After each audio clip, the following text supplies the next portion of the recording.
बिस्मिल्लाहिर्रहमानिर्रहीम। आज तक के मुअज़्ज़ज़ नाज़रीन अस्सलाम वालेकुम। अब किस नंबर 369 मुलाहिज़ा फरमाएं। अगर मेरी जगह कोई आम आदमी होता तो उसकी चाल रब्बी से ज़्यादा देर तक छुपी नहीं रह सकती थी। वो तो अल्लाह का शुक्र है और मेरे उस्ताद मास्टर हैंग पाई का एहसान था कि मैं रब्बी के सामने साबित कदमी से डटा हुआ था। जी की पोशीदा कुव्वत और योगा ट्रेनिंग मेरे लिए एक मजबूत ढाल साबित हो रही थी। मेरी इताअत मंदी पर रब्बी खुश हो गया। शाबाश मेरे बच्चे, तुमने मेरा दिल बढ़ा दिया है, वो शफकत भरे लहजे में बोला। मैं किसी बच्चे की तरह मचल कर बोला, 2 दिन बाद आप मुझे साहिल से मिलवा देंगे ना? जरूर मेरे बच्चे, ये मेरा तुमसे वादा है। मैंने पूछा, मोहतरम रब्बी, आपने बताया साहिल आपकी पनाह में है, उससे तो यही नतीजा निकलता है उसकी जान को कोई खतरा लाहक नहीं है। तुम बिल्कुल सही खुदूद पर सोच रहे हो मेरे बच्चे, वो मुरब्बियाना अंदाज में बोला। मेरे बच्चे, साहिल के सीने में जितना राज पोशीदा है उसके उसूल के लिए तो सारा आलम उसका दुश्मन बन सकता है, लेकिन फिलहाल एक खास ग्रोह उसके ताकुब में है। इसीलिए एहतियात के पेश नज़र इसराइल की बजाय उसे अलास्का लाया गया है। बाद में तुम दोनों को इसराइल भेज दिया जाएगा। एक लम्हे के तवक्कुफ से उसने इजाफा करते हुए कहा, लियो ने तुम्हें इस बारे में तो बताया होगा। सिर्फ इस हद तक के पहले हमें इसराइल पहुंचाया जाने वाला था, फिर किसी मसलहत की बिना पर अलास्का लाया गया है। मैंने बदसूर निगाह झुकाए हुए कहा, उसने कहा था इस सिलसिले में तफसील से आप आगाह करेंगे। उसने बिल्कुल ठीक कहा था, रब्बी ठहरे हुए लहजे में बोला। तफसीलात के सिलसिले में तुम फिलहाल इतना जान लो कि एक गिरोह तुम्हारी साथी की तलाश में है। दरअसल वो लोग बुद्ध के पैरोकार हैं और इसराइल में भी उनके कुछ आदमी बेस बदल कर काम कर रहे हैं। मुझे उनके मंसूबे की भनक पड़ गई है। वो साहिल को उड़ा ले जाना चाहते हैं, इसलिए मैंने CIA को मजबूर किया और चंद दिनों के लिए तुम्हें अलास्का बुला लिया। मैं अमूमन इसराइल में मौजूद रहता हूँ, अगर कोई खास मिशन दरपेश हो तो अलास्का की खुफिया ठिकाने पर आ जाता हूँ। मुझे उम्मीद है हम बहुत जल्द अपने मुल्क को साजिशी अनासर से साफ कर देंगे। रब्बी के इंकिशाफ ने मुझे राकील उर्फ रूटी के बारे में सोचने पर मजबूर कर दिया। उसने बताया था उसके बड़े तहखाने के राज की हिफाजत कर रहे हैं और इसी सिलसिले में वो मुझे और साहिल को यहूदियों के चुंगल से निकाल ले जाना चाहते थे। इससे तो यही साबित होता था राकील बुद्ध मत के मानने वालों के लिए काम कर रही थी। गोया ये यहूदियत और बुद्ध मत के दरमियान एक खौफनाक जंग थी। बुद्ध के पैरोकार नील कुंड की इबादतगाह के तहखाने में पोशीदा कीमती खजाने की हिफाजत कर रहे थे, जबकि यहूदियों का रब्बी मोशे खैमन सोने के जखीरे के साथ साथ 5 नायाब और अनमोल बेमिसाल स्टोन्स पर भी हाथ साफ करने का इरादा रखता था।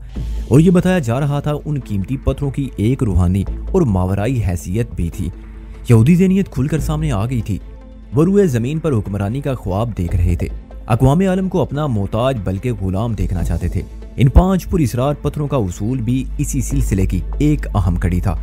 मेरा तजर्बा और मुतालिया बल्कि मुशाहिदा तो ये सबक देता है कि कुदरत ने अगर ज़ेरे ज़मीन कुछ खजानों को पोशीदा रख छोड़ा है तो इसमें उसकी कोई गहरी मसलहत कारफरमा होती है, लिहाजा पोशीदा राज को पोशीदा ही रहना चाहिए। आज तक जिन खुफिया खजानों को भी खोद कर निकाला गया उन्होंने बड़ी तबाही और बर्बादी फैलाई है। हजारों लाखों इंसानी जानों के ज़िया के साथ साथ इस कुर्रे अर्ज़ ने भी बहुत मुसीबत उठाई है। इस रोशनी में यहूदी मनफी और बुद्ध के पैरोकार मुस्बत तर्दे अमल के खामिल नजर आते थे और मैंने हमेशा मुस्बत और तामीरी लोगों का साथ दिया है। मनफी और तकरीबी लोग सदा मेरी हिट लिस्ट पर रहे हैं, लिहाजा यहूदियों से मेरी दुश्मनी किसी तारीफ या तारुफ की मोहताज नहीं थी। इसका मतलब यही था मैं बुद्ध मत का दोस्त था। इस दोस्ती की दरख्शंदा मिसाल तो साहिल थी जो मेरी रगे जां की हैसियत इख्तियार कर चुकी थी। मैंने रब्बी मोशे खैमन से इस्तफसार किया, मोहतरम रब्बी, इसराइल के अंदर तो आप बहुत ताकतवर हैं और यहाँ अमेरिका में भी आपके इशारे चलते हैं, फिर बुद्ध मत के एक छोटे से ग्रोह के सामने इतने बेबस आप कैसे हो गए? क्या आपको हंगामी हालात में अपना मंसूबा तब्दील करना पड़ा? उसने बड़ी ठहरी हुई नजर से मुझे देखा। इस वक्त मैं उसके चेहरे को तक रहा था। मैंने उसके जवाब देने से पहले मजीद कहा, बुद्ध के मानने वाले तो ज्यादातर तिब्बत और चीन में पाए जाते हैं या फिर थाईलैंड वगैरह में उनकी भारी तादाद मिलती है। ऐसा ही क्या है कि उन्होंने इसराइल और अमेरिका में आपको मजबूर कर दिया? वो बड़ी संजीदगी से मुस्कुराया और गंभीर आवाज में बोला, मेरे बच्चे, हम मजबूर हैं और ना ही बेबस। इसे तुम हमारी मसलत अंदेशी और एहतियात पसंदी समझ लो। और ये तमाम तर एहतियात महज इसलिए बरती जा रही है कि उस ग्रोह की पुश्त पर एक बड़े सख्त शख्स का हाथ है, वरना उन चूहे की शक्ल वाले गंजे टकलों से कौन डरता है? बात खत्म करते करते रब्बी के लहजे में बेपनाह हकारत धर आई और ये बड़ी अहम बात थी, वरना वो अब तक नरमी और शाइस्तगी का दामन थामे हुए था। रब्बी मोशे ने उन लोगों के खिलाफ अपनी नफरत और दुश्मनी को जाहिर करते हुए अपनी असलियत खोल दी थी। वो अपने खोल से बाहर आया तो पता चला उसकी शख्सियत में शामिल मोहब्बत और सुलहजोई किसी ड्रामे और दिखावे से ज्यादा हैसियत नहीं रखते। मैंने उसके इंकिशाफ के हवाले से सवाल किया, मोहतरम रब्बी, आपके ख्याल में इस गिरोह की पुष्ट बनाई कौन कर रहा है? दिलाई लामा, उसने ठहरे हुए लहजे में बताया। क्या वाकई? मेरे लहजे में असली हैरत थी। उसने सर को इस बात की जुम्बश थी। हाँ वाकई मेरे बच्चे, और दलाई लामा की रूहानी सलाहियत को बहरहाल नजरअंदाज नहीं किया जा सकता। फिर वो रऊनत बड़े अंदाज में बोला, लेकिन मेरे इस कले तक रसाई हासिल करते हुए दलाई लामा की सोच और तसव्वुर के पर जल जाएंगे, या मेरी मर्जी के बगैर परिंदा भी पर नहीं मार सकता। उसके बाद भी रब्बी अपनी शान और इख्तियारात के झैल में बहुत कुछ कहता रहा, मगर मेरा ज़हन थूंची की बातों को ट्रेस कर रहा था।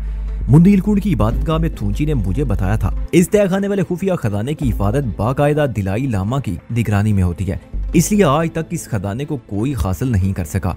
हर दौर का दलाई लामा और उसके चंद रुफाका ही इस राज से वाकिफ होते हैं। थूंची ने यह भी कहा था कि दलाई लामा मुझ पर अपना एतमाद जाहिर कर चुका है। इसका मतलब यही था, थूंची ने कोई गलत बयानी की थी और ना ही रब्बी मुझसे झूठ बोल रहा था। मनफी और मुस्बत दो कुव्वतों में एक खौफनाक टकराव होने वाला था और मैं इस जंग की बिसात का एक ऐसा मोहरा था जिसके जरिए हर दूसरा अपने मद्दे मुकाबिल को पीटने की कोशिश में था। रब्बी मुझे हासिल कर चुका था और लामा के वफादार हमें इस पहाड़ी से निकालने पर कमर बस्ता थे। अभी तक राकील और माइकल के नाम सामने आए थे।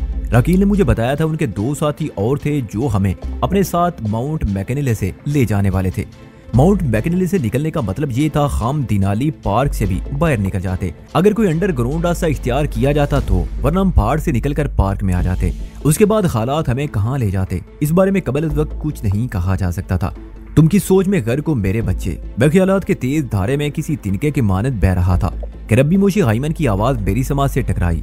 मैंने चौंक कर उसकी तरफ देखा, वो अपनी कुर्सी से खड़ा हो चुका था और मेरी जानिब कदम बढ़ा रहा था। मैं उसकी आंखों में देखने लगा। वो मेरे सोफे के करीब आते हुए बोला, फजूल की सोचो और वहमों से अपने दिमाग को साफ करो मेरे बच्चे। मैं महसूस कर रहा हूँ तुम्हें नींद आ रही है, आराम से सो जाओ, इसी सोफे पर दराज हो जाओ। उसकी आवाज में तरगीब का अंतर शामिल हो गया। मैं समझ गया वो अब मुझ पर कोई जंतर मंतर और तंतर करने वाला था। ये बड़ा ही अहम मरहला था। अगर मैं भरपूर अदाकारी के मुजाहरे में कामयाब हो जाता तो रब्बी के मजमूम अज़ाइम मुझ पर रोजे रोशन की तरह खुल सकते थे। मुझे उससे ताउन करना था और ये जाहिर करना था कि मैं उसके ट्रांस में आ गया हूँ। वो मुझे हिप्नोटाइज करने जा रहा था। मैं किसी इंतहाई फर्माबरदार और इताअत गुजार मुलाजिम की मानद रब्बी के हुक्म पर सोफे पर दराज हो गया। वो सोफा बड़ा दबीज और आराम बख्श था। मैंने आंखें खुली रखी, ताहम इनमें खुमार किसी मसनूई कैफियत भर ली। रब्बी मेरे सराहने आकर खड़ा हो गया। उसने बराह रास्त मेरी आंखों में देखना शुरू कर दिया। चंद सेकंड तक मैंने उसे आंख मिलाई रखी, फिर पलकें झपक कर यूं जाहिर करने लगा जैसे इसे देखन दुखन दे मेरे अंदर बेचैनी भर दी हो। उसी लम्हे रब्बी की सरसराती आवाज मेरी समात तक पहुंची, मेरे बच्चे, नींद ने तुम्हें बेहाल कर रखा है। तुम्हारे पपोटे भारी हो रहे हैं, पलकें मन मन की हो रही हैं। आंखें खुली रखना तुम्हारे इख्तियार में नहीं रहा। तुम्हारी पलकें नींद के बोझ से दबी जा रही हैं, ये झुक रही हैं, तुम्हारी आंखें बंद हो रही हैं। रब्बी की आवाज में बड़ी जोरदार तरकीब थी। मेरी जगह अगर कोई और शख्स उसके काबू में आया होता तो इन सजेशंस के नतीजे में कब का सो चुका होता। ये तो मेरा ही हौसला था कि अब तक उसके ट्रांस में नहीं आया था। जी की कुव्वत और योगा की मशक ने मुझे एक मजबूत ढाल फराहम कर रखी थी। तमाम रब्बी को कामिल फ्रेब देने के लिए उसकी सजेशंस के असरात का इजहार जरूरी था। मैंने सोचे समझे मंसूबे के तहत एक दो बार पलकों को फड़फड़ाने वाले अंदाज में हरकत दी और आंखें बंद कर ली। बंद आंखों के पीछे मुझे रब्बी की गूंजदार आवाज सुनाई दी, तुम्हारी आंखें बंद हो चुकी हैं, तुम नींद की वादियों में उतर रहे हो, लेकिन तुम्हारे कान मेरी आवाज सुन रहे हैं, सिर्फ मेरी आवाज। कायनात की बानी आवाजें और सदाएं तुम्हारी समा तक नहीं पहुंच रही, तुम सिर्फ मेरी आवाज सुन रहे हो और मेरी जबान से अदा होने वाला एक एक लफ्ज तुम्हारी यादाश्त में नक्श हो रहा है। बेदार होने के बाद हालत दीन में होने वाली कोई बात तुम्हें याद नहीं रहेगी सिवाय मेरी हिदायत के। मैं किसी उम्दा मामूल के मानिंद खामोश पड़ा था। मैं रब्बी पर यही जाहिर कर रहा था कि उसके मुकम्मल ट्रांस में आ गया हूँ। वो अपनी तरकीबात को आगे बढ़ाते हुए बोला, मैं तुम्हारा रब्बी मुरब्बी मोशी हाइमन, तुम मेरी हिदायत को तवज्जो से सुन रहे हो। मुझे उसकी आवाज पुरतासर लग रही थी, इसलिए भी कोई और आवाज तुम्हारी समात तक रसाई हासिल नहीं कर सकती। तुम इस वक्त मुकम्मल तौर पर मेरे कब्जे कुदरत में हो। तुम्हारे दिमाग पर मेरी हुक्मरानी है। तुम्हारा दिमाग किसी साफ शफाफ स्लेट की मानिद है, वहाँ यादाश्त के नाम पर एक लफ्ज भी मौजूद नहीं। मैं अब जो भी बात तुम्हारे ज़हन में नक्श करूंगा वो तुम्हारी लॉन्ग टर्म मेमोरी का हिस्सा बन जाएगी। यही तुम्हारी शख्सियत, तुम्हारी बुनियाद होगी। बाद में जब तुम्हारी ट्रेनिंग होगी तो तुम अज खुद शॉर्ट टर्म मेमोरी बनाते चले जाओगे। अब मैं तुम्हारा एक छोटा सा टेस्ट लूंगा। इतना कहकर वो चंद लम्हात के लिए खामोश हो गया, फिर अपनी मखसूस तासर अंगेज और गूंजदार आवाज में सिलसिला तरगीबात को आगे बढ़ाते हुए बोला, मैं तुमसे एक आसान सा सवाल पूछता हूँ, जरा सोचकर बताओ तुम्हारा नाम क्या है। रब्बी ने एक शातराना चाल चली थी। इस तरह वो अपनी कारकर्दगी और मेरी महकूमी को भी चेक करना चाहता था। रब्बी के मुताबिक मेरा दिमाग इस वक्त उसके कब्जे में था और मैं उसे इसी खुशफहमी में मुबतला रखना चाहता था। लिहाजा मैंने उसके सवाल का जवाब ना दिया, ताहम आंखें बंद रखे हुए चेहरे पर उलझन के तासरात पैदा कर लिए। मैं रब्बी पर यह जाहिर कर रहा था जैसे मैं अपना नाम याद करने की कोशिश कर रहा हूँ, लेकिन मुझे इस कोशिश में नाकामी हो रही है। रब्बी ने अपनी दानिश में मेरा दिमाग साफ कर दिया था। फिर मैं अपना नाम बताने की गलती क्यों कर सकता था। तुम अपने ज़हन पर जोर मत डालो मेरे बच्चे। रब्बी की शफकत अमेज मेहरबान आवाज मेरी समा तक पहुंची। इस आवाज में कामयाबी का नशा भी शामिल था। तुम्हारा जहन किसी साफ स्लेट की मानिंद है। इस वक्त तुम्हारी यादाश्त के तमाम खाने बिल्कुल खाली हैं। मैं तुम्हारी यादाश्त रकम करता हूँ। तुम्हारा नाम राजर है। बोलो क्या नाम है तुम्हारा? राजर। मेरे होंठ थर थराए। इस वक्त मैं चित आंखें बंद किए खामोश और बेइसो हरकत पड़ा था। मेरी अदाकारी देखने से ताल्लुक रखती थी। मैं यहूदियों के एक जय्यद आलम के सामने बड़ी कामयाबी से अपना खुद मुंतखब रोल अदा कर रहा था और बड़ी काम की परफॉर्मेंस दे रहा था। मैं तुम्हारा रब्बी मुरब्बी हूँ, मोशे हाइमन। आप मेरे रब्बी, मेरे सब कुछ हैं। आज के बाद तुम सिर्फ मेरा हुक्म मानोगे। रब्बी ने कहा, आप जैसा कह रहे हैं मैं वैसा ही करूंगा। मैंने नहायत ही फर्मा बरदारी से कहा। वो सुजेशंस के सिलसिले को दराज करते हुए बोला, आइंदा भी मैं तुम्हें इसी तरह तनवीमी अमल के दौरान में खुसूसी हिदायत दिया करूंगा जो तुम्हारे ज़हन में नक्श होती जाएंगी। तुम इस अमल का या इन बातों का किसी से भी जिक्र नहीं करोगे, हरगिज नहीं। मैंने कमजोर मगर कतियत से भरपूर लहजे में कहा, मेरे रब्बी, मैं सिर्फ और सिर्फ आपसे मुतल्लक रहूंगा और हर किस्म की हिदायत आप ही से लूंगा। शाबाश मेरे बच्चे। रब्बी की आवाज में खुशी का अंसर शामिल हो गया। मैं खामोश आंखें बंद किए लेटा रहा। रब्बी के मजमूम और खतरनाक इरादे अब मुकम्मल खुलकर मेरे सामने आ गए थे। वो मुकम्मल तौर पर मुझे अपना महकूम, अपना आलाकार बनाकर रखना चाहता था। ये उसकी जानिब से एक तरह से ब्रेन वॉशिंग की इब्तिदा थी। वो मेरी शख्सियत को अपने मकासद के मुताबिक तामीर करना चाहता था। मेरी जिद, सरकशी और मुस्तकिल मिजाजी ने उसे बावर करा दिया कि दोस्ती का हाथ बढ़ाकर या किसी आर्दी ट्रीटमेंट से बात नहीं बनेगी। अगर मुझे अपने इशारों पर निचाना है तो फिर उसे कोई देर पा और मजबूत बंदोबस्त करना होगा। ब्रेन वॉशिंग इसी सिलसिले की एक कड़ी थी। राकील और फ्रूटी की बातें हर्फ बहर्फ दुरुस्त साबित हो रही थी। उसके मुताबिक रब्बी हिप्नोटिज्म और दीगर पुरअसरार उलूम का माहिर था। अगर मैं उसके हत्थे चढ़ गया तो वो मेरी ब्रेन वॉशिंग कर देगा। फिर वो लोग मुझे अपने मकसद का बनाने के लिए वाशिंगटन DC भेज देंगे, जहाँ तरबियत के नाम पर मेरे साथ पता नहीं क्या क्या किया जाएगा। रब्बी ने भी इसी किस्म के अज़ाइम का इज़हार किया था। यह अलग बात है कि मैं इसके हत्थे नहीं चढ़ा था, बल्कि गैर महसूस तौर पर इस वक्त हत्थे से उखड़ा हुआ था। रब्बी मोशे हाइमन मजीद 5 मिनट तक मुझे मुख्तलिफ तरगीबात देता रहा। मैंने उसकी तकनीक से अंदाजा लगा लिया कि वो कम अज कम एक बार और मुझे तनवीमी अमल से गुजारेगा। तरगीबात के हिसाब से उसका काम मुकम्मल नहीं हुआ था। उसकी दानिश में उसने प्रोग्राम का पहला हिस्सा बड़ी खुश असलूबी से तय कर लिया था। इस काम से निमटने के बाद वो इख्तितामी तरगीबात की तरफ आ गया। अब तुम सो जाओ। गहरी नींद, बहुत ही गहरी नींद। तुम्हें कुछ याद नहीं रहेगा कि तुम पर क्या अमल किया गया था। वाक़यात और हालात को तुम भूल जाओगे, ताहम तुम्हारा ज़हन मेरी हिदायत को याद रखेगा। बेदार होने के बाद तुम यही समझोगे कि नाश्ते के बाद तुम गहरी नींद सो गए थे। बेखबरी की नींद। तुम्हारी आंख उसी कोठरी में खुलेगी जहां तुमने नाश्ता किया था। तुम कम अज कम 4 घंटे तक पुरसुकून, मीठी और गहरी नींद सो गए थे। नींद, गहरी नींद और गहरी नींद। इस इकरार के साथ ही मोशे हाइमन ने तरगीबात का सिलसिला मौकूफ कर दिया। वो मेरे सराहने ही खड़ा रहा। यकीनी तौर पर वो गहरी नजर से मेरे चेहरे के तासरात का जायजा ले रहा होगा। मैंने यही जाहिर किया जैसे बेखबरी की नींद में मैं सो रहा हूँ। रब्बी को एक कामिल धोखा देने के इस आखिरी बरहले पर मैं किसी किस्म की कोताही का मुतहम्मल नहीं हो सकता था। ठीक 5 मिनट बाद इस वसीउ अरीज हाल के संगलाख फर्श पर रब्बी के कदमों की चाप उभरी। वो मेरी तरफ से मुतमईन होने के बाद मुझसे दूर जा रहा था। कहाँ, मैं इसका अंदाजा नहीं लगा सका था, क्योंकि मेरी आंखें बंद थी और मैं हिप्नोटाइज हो चुका था। थोड़ी देर बाद उसी हाल में मुतअद्दिद कदमों की आवाजें उभरी। वो कम अज कम 3-4 अफराद थे। मैं समझ गया वो लोग मुझे वहां से उठाकर वापस कोठरी में पहुंचाने आए हैं। मैंने खुद को वैसा ही बना लिया जिसकी वो तवक्को कर रहे थे। मुझे कंधे पर लाद कर हाल से निकाल दिया गया। जब मुझे इस मुख्तसर सी कोठरी से ले जाया गया तो मैं मुकम्मल बेहोशी की हालत में था। मैं नहीं जानता था कोठरी से बाहर निकलने के लिए क्या टेक्निक आजमाई गई थी। ताहम अब मैं महज बेहोशी का नाटक कर रहा था। लिहाजा कोठरी में दाखिले के वक्त ये राज मुझ पर खुल जाता। मैं लम्हा बलमा उस मौके का इंतजार करने लगा। एक शख्स ने मुझे कंधे पर डाल रखा था और 2-3 साथ चल रहे थे। मुख्तलिफ राहदारियों से गुजरने के बाद वो लोग एक जगह रुक गए। यकीनन वो कोठरी के करीब पहुंच गए थे। मेरा ऊपरी धड़ उठाने वाले की पुष्ट पर लटक रहा था और नाफ उसके कंधे पर टिकी हुई थी। मैं इस सुनहरी मौके को खोने का तसव्वुर भी नहीं कर सकता था। मैंने जिस्मानी तौर पर खुद को यकसर बेसुध साबित कर दिया और एक आंख जरा सी खोलकर माहौल का जायजा लिया। मैं चूंकि सर के बल उल्टा लटक रहा था, इसलिए सबसे पहले पुख्ता राहदारी का फर्श मेरी नजर में आया। फिर मेरी निगाह उन अफराद के कदमों पर चली गई। मैं इससे ज्यादा राहदारी का जायजा ना ले सका, क्योंकि उसी वक्त मेरी आंख ने एक ऐसा मंदिर देखा कि मेरी तमाम तर तवज्जो उसी जानिब मबजूल हो गई। राहदारी नींद रोशन थी और हम जिस दीवार के नजदीक खड़े थे उसमें अचानक एक शगाफ सा नमूदार हुआ। यूं महसूस हुआ जैसे 2 बड़े पत्थर स्लाइडिंग के डोर की मानिंद साइड में खिसक गए हों। इस शगाफ की दूसरी जानिब मुझे वही कोठरी दिखाई दी जो पिछले 12-15 घंटों से मेरी क़याम का रही थी। मुझे यहीं से ले जाया गया था। इस राह से पर्दा उठा तो मेरे ज़हन में बुद्ध नील कुंड की इबादतगाह के तय खाने का मंजर घूम गया। साहिल के बाप थूंची ने फास्टिंग बुद्धा के पाँव के नजदीक वाक़े पत्थरों से थोड़ी छेड़छाड़ की थी और इसी स्लाइडिंग के अंदाज में तय खाने में दाखिले का रास्ता खुल गया था। ऐन मुमकिन था यहाँ राहदारी की इस दीवार में भी कोई वैसा ही मैकेनिज्म मौजूद हो। रूटी के मुताबिक वो वॉशरूम के किसी खुफिया रास्ते से अंदर आई थी। इसका यही मतलब था इस कोठरी में आमदोशुद के लिए एक से ज्यादा रास्ते मौजूद थे। मेरी सोचों में उलझा हुआ था कि मुझे कोठरी के अंदर पहुंचा दिया गया। मैंने अपनी नीम व आंखों को बड़ी सफाई से बंद कर लिया। मैं चाहता तो कनक यूसुफ ने जाते हुए देख सकता था, लेकिन इस मरहले पर मैं कोई रिस्क लेने को तैयार न था।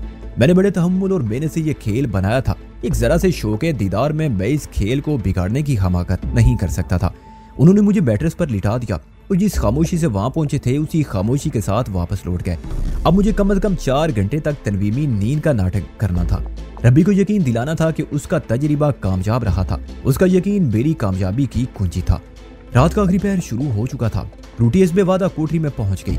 मैं चूंकि आधी रात के बाद से मुसलसल जाग रहा था, इसलिए उसकी आमद मुझसे छुपी ना रह सकी और मैं वॉशरूम में उसके आसार महसूस करते ही उस जानिब बढ़ गया। मैं 4 फुट तवील दराड़ के आखिरी सिरे पर पहुंचा तो वो आमद के शगाफ को बंद करके पलट चुकी थी। मुझ पर निगाह पड़ती वो चौंक उठी जैसे मैंने उसकी कोई चोरी पकड़ लियो। मैंने वॉश बेसिन वाला नल खोलने के बाद उसकी तरफ देखते हुए सरगोशियाना लहजे में कहा, घबराने की जरूरत नहीं, मैं इस कोठरी में आमदोरफ्त के जराए से वाकिफ हो चुका हूँ। उसने एक लम्हे के लिए हैरत ज़दा नजर से मुझे देखा, फिर बेसाख्ता मुस्कुरा दी। उसके दांत हमवार और साफ शफाफ थे, जिनके सबब उसकी मुस्कुराहट में 8 चांद लग गए।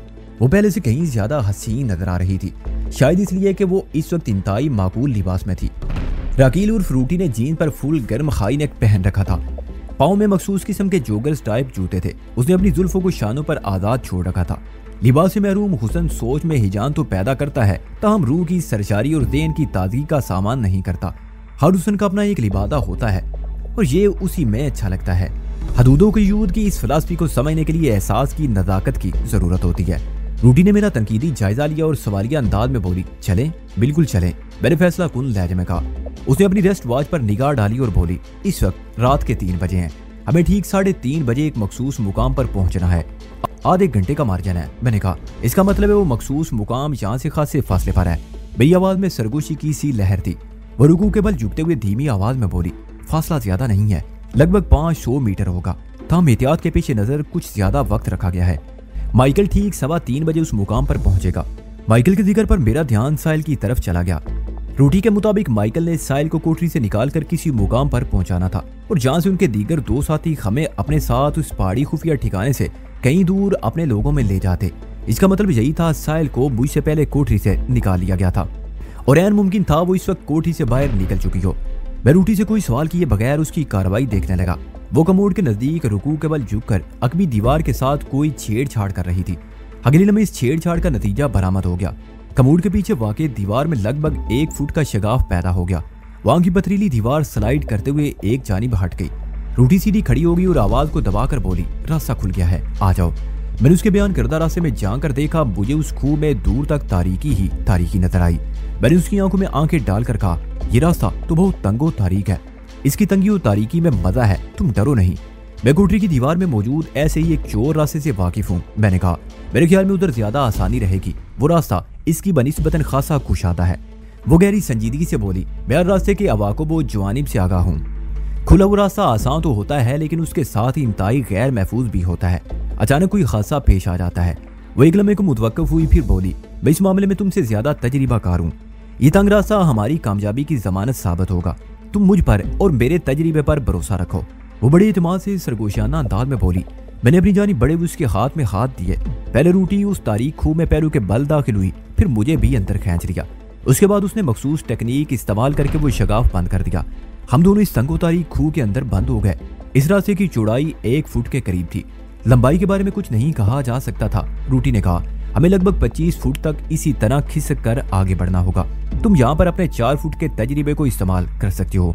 मैं उसका इशारा समझ गया। वो कोठरी और वॉशरूम की आमदोरफ्त के रास्ते का जिक्र कर रही थी। वो दराड़ 1 फुट चौड़ी और 4 फुट तवील थी। 1-2 बार के तजर्बे के बाद मुझे इस खिसकने में अच्छी खासी महारत हासिल हो गई। वो तंग सा रास्ता काफी कुशादा महसूस होने लगा। हमारे पहलू एक दूसरे में पेवस्ते और हम इंच इंच आगे सिरक रहे थे। वह इतनी गुंजाइश नहीं थी कि हम अपने हाथों को आगे फैला सकते, लिहाजा हमारे बाजू पहलुओं में लटक रहे थे। रूटी मुझसे आगे थी और उसने अपने दाएं हाथ को मेरे हाथ में दे रखा था। उसका अंदाज खींचने वाला था, जैसे वो अपनी गाइडेंस की रोशनी में मुझे आगे बढ़ा रही हो। इस तंगोतारी खूनुमा रास्ते में किसी किस्म की घुटन महसूस नहीं होती थी। ये खासियत यहाँ की तामीर का तर्ज इम्तियाज था। हम 2 फुट आगे बढ़े तो रूटी ने कहा, सुबह तुम्हें रब्बी के पास ले जाया गया था, वहाँ खैरियत तो रही ना? उसकी मालूमात अपडेट थी, तुम्हारा अंदाजा दुरुस्त निकला। मैंने उसके साथ पैवूस सोते हुए जवाब दिया। वो वाकई मेरी ब्रेन वॉशिंग का इरादा रखता है। बातों के दौरान में हमारा आगे का सफर भी जारी रहा। वो बोली, वो मेरा अंदाजा नहीं था, बल्कि मैं इस हकीकत से बखूबी आगाह थी। क्या उसने तुम्हें हिप्नोटाइज किया था? रूटी के सवाल से बड़ी तशवीश झलकती थी। वो एक सेशन मुकम्मल कर चुका है, जबकि दूसरा बाकी है, मैंने जवाब दिया। वो रुककर परेशान नजर से मुझे तकने लगी। मैं तारीकी के बायस उसकी आंखों को या उनमें मुइज़्ज़न तासरात को देख नहीं सकता था। उसकी परेशानी का अंदाजा मैंने उसके बदन की जरारी जुम्बिशों से लगाया। इस अंदाजे की तौसीक रूटी की मुतलातम सांस ने कर दी। उसका सीना धोंकनी की तरह चल रहा था और बेतरतीब सांस मेरे चेहरे पर टकोर कर रही थी। मैंने उसकी ज़हनी और दिली कैफियत को भांप लिया। किसी एहसास और जज्बात को समझने के लिए आंखों की जरूरत नहीं होती, वरना बेनाई से महरूम अफराद इंतहाई बेहिस और पत्थर दिल होते। और रूटी के कुछ बोलने से पहले ही उसकी तशवीश की खातिर मैंने कह दिया, तुम्हें फिक्रमंद होने की कतन जरूरत नहीं है।